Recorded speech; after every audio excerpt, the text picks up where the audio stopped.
दशम श्रेणी परीक्षा चलुला बेले हल भितर जोरे चित्कार करने को लगिला जड़े छात्री मु मरीजी मते बंचा कही तले गड़ीगला। कौन है बोली समस्ते दौड़ी गले। कई किछि बुझिबा आगरू किछि समय भितर परीक्षा देवाक आसीथिबा छात्री गोटे नवजात शिशु को जन्म देइथिला। हेले यह केमिति संभव हैला? जदि छात्री जनक गर्भवती थिले ताहले परीक्षा देवाकू केमिति आसीथिले? से कौन गर्भवती थिले बोली जानि पारि नथिले? से सिना जानि पारि नथिले, तांको परिवार स्कूल शिक्षक एमाने केमिति जानि पारले नहीं? आ परीक्षा हॉल भितर जन्म देइथिबा छुआर बापा किए? एसबू घटना जानिया पई आसंतु आरंभ करिबा आजिर एक कहानी। हेलो हाय नमस्कार, स्टोरी विथ प्रतापर आउ एक नुआ कहानी को आपनकु स्वागत।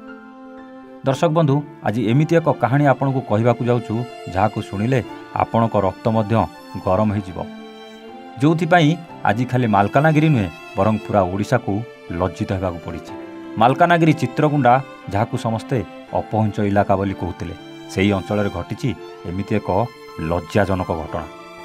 सेदिन सारा राज्य रे दशम श्रेणी छात्र छात्री माने इंग्लिश परीक्षा दौथिले। आ मालकानगिरी चित्रकुंडा अंचल जड़े छात्री भी इंग्लिश परीक्षा देवाकू हॉल भितर को पशिले। जेमिति सबुकिछि ठीक ठाक थिला। सबु चेकिंग परे हॉल भितर परीक्षा देउ दौ जोरे चित्कार करबाकू लागिला से छात्री जनक। आउ देखु देखु किछि समय भितर गोटे नवजात शिशु को जन्म देइथिला छात्री जनक। एई कथा जेमिति बिजुली बेगरे सारा ओडिशा को व्यापी गला।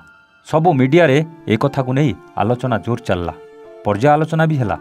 सबु परे से पिलार बापा किए जानिबाकू चलेला तनाघना। किए शिक्षक को दायी कला तो किए परिवार लोक को दायी कला। पुलिस उपरे प्रेसर जोर पड़िला।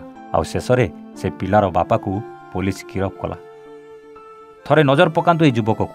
ये होची से चित्रकुंडा अंचलर सुशांत खिला, जे कि से पिलार बापा। पुलिस एबे गिरफ करी ताकू कोर्ट चालान करिछि। दर्शक बंधु, ये तो सब ठीक अच्छी। पुलिस गिरफ कला, कोर्ट चालान कला, सबू आईन अनुसार हैला। हेले दशम श्रेणी में पाठ पढ़ुवा झीटा केमिति जानी पारला नहीं से गर्भवती थिला बोली। हाँ, से सिना जानी पारला नहीं, तांको परिवार लोके कि स्कूल शिक्षक माने भी केमिति एते बड़ कथा को अणदेखा कले। एसबू प्रश्न भितर झीर भविष्य आगो कौन हेबो आउ एथिरे कौन खाली पुअर दोष अछि?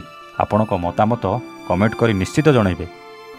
आज पई रोहुछु, आमे पुणी आसिबु आउ एक नुआ कहानी सहित स्टोरी विथ प्रताप रे। सेतबेले जाए नमस्ते, जय जगन्नाथ।